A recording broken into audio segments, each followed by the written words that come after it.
آسمان شب پر از رازهایی است که هنوز کشف نشدند. اما در میان همه اجرام کیهانی، کهکشان آندرومیدا یکی از شگفت‌انگیزترین و اسرارآمیزترین آنهاست. آندرومیدا، همسایه کهکشانی ما، در فاصله 2.5 میلیون سال نوری از زمین قرار دارد. با چشم غیرمسلح نیز قابل مشاهده است و همچون لک‌های کم نور در تاریکی شب می‌درخشد. این کهکشان عظیم، میلیاردها ستاره را در دل خود جای داده و همچون رودی بیکران از نور در گستره کیهان جریان دارد.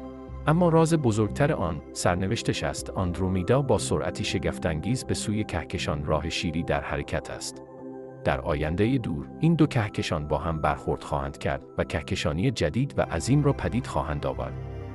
هر نقطه از این کهکشان شاید میزبان جهانی پر از حیات باشد. آیا در